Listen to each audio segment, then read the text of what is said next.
Sir, Telangana రాష్ట్రం సిద్ధించి 10 సంవత్సరాలు కావస్తా ఉంది. అప్పటి ఉద్యమ కాలంలో జయ జయ హే తెలంగాణ పాటను అప్పటి తెలంగాణ రాష్ట్ర ప్రభుత్వం తెలంగాణ రాష్ట్ర గీతంగా ప్రకటిద్దాం అనుకుంది. కానీ ఈ రోజు వరకు కూడా తెలంగాణ రాష్ట్రానికి రాష్ట్ర గీతం అంటూ లేదు. దీన్ని దృష్టిలో పెట్టుకుని కాంగ్రెస్ ప్రభుత్వము ఒక ప్రత్యేక పాటను రూపొందిస్తా ఉంది. అది కూడా జూన్ 2 తెలంగాణ రాష్ట్ర అవతరణ దినోత్సవాన్ని పురస్కరించుకొని సోనియా గాంధీ ద్వారా ఈ పాటను ఆవిష్కరిద్దాం అనుకుంటున్నారు. సో దీనిపై మీరేమంటారు?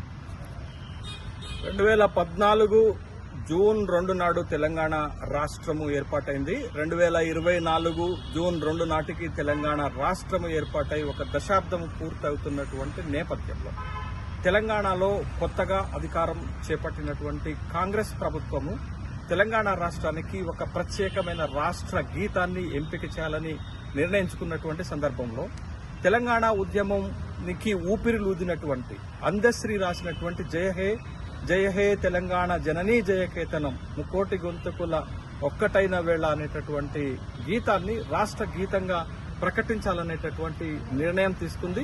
ఆ గీతంలో కొన్ని మార్పులు చేర్పులు చేసి రాష్ట్ర గీతంగా అందశ్రీ రాసినటువంటి జయ హే తెలంగాణ జననీ జయకేతనం పాటని రాష్ట్ర గీతంగా ప్రకటించాలని కాంగ్రెస్ పార్టీ రేవంత్ రెడ్డి ముఖ్యమంత్రి భావించినటువంటి నేపథ్యంలో ఈ 10 సంవత్సరాలు పూర్తవుతున్నటువంటి ఉత్సవాలలో ఆ గీతాన్ని రాష్ట్ర గీతంగా ప్రకటించబోతున్నారనేటటువంటి సమాచారం అందుతున్నటువంటి నేపథ్యంలో అయితే ఆ గీతంలో కొద్దిపాటి మార్పులు చేసేటటువంటి బాధ్యతను కూడా రాష్ట్ర ప్రభుత్వము అందశ్రీకే ఇవ్వటం జరిగింది. దాంట్లో ముక్కోటి గొంతుకలు అంటే నాడు తెలంగాణ ఉద్యమం జరుగుతున్నప్పుడు తెలంగాణ రాష్ట్రంలో 3 కోట్ల జనాభా ఉంది. కానీ ఇప్పుడు 4 కోట్ల జనాభాకి పోయింది కాబట్టి 4 కోట్ల జనాభాకు పెరిగింది కాబట్టి ఆ విధమైనటువంటి మార్పులు. తర్వాత 10 జిల్లాలు ప్రణమిల్లిన తల్లి అనేటటువంటి పదం కూడా దాంట్లో ఉంటుంది కాబట్టి ఇప్పుడు తెలంగాణ రాష్ట్రంలో 33 జిల్లాలు అయ్యాయి కాబట్టి ఆ మార్పులు చేర్పులు చేసి కొత్తగా దాని థీమ్ దెబ్బతినకుండా మొత్తం గీతాన్ని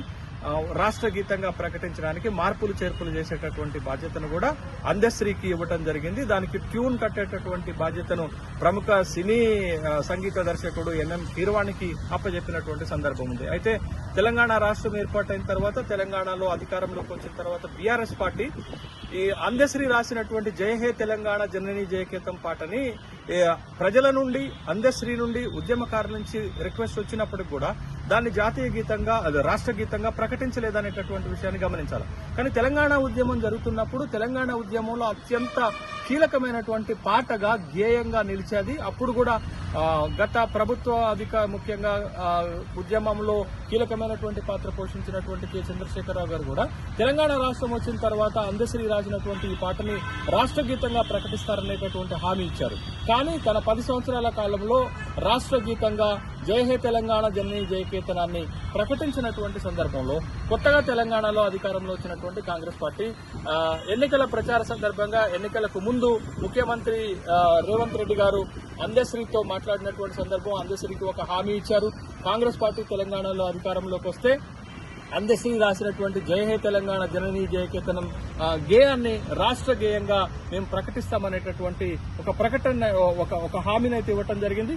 ఆ హామీని నెరవేర్చుకునేటటువంటి భాగంలోనే 10 సంవత్సరాలు పూర్తవుతున్నటువంటి దశాబ్ద ఉత్సవాలు జరుగుతున్నటువంటి ఈ సందర్భంలో అందశ్రీ రాసినటువంటి జయ హే తెలంగాణ జననీ జయకేతనాన్ని తెలంగాణ రాష్ట్ర గీతంగా ప్రకటించడానికి ముఖ్యమంత్రి రేవంత్ రెడ్డికి కృతజ్ఞతలు తెలియజేస్తున్నాం. ఇది ప్రజల ఆకాంక్ష, ఉద్యమ ఆకాంక్ష కూడా.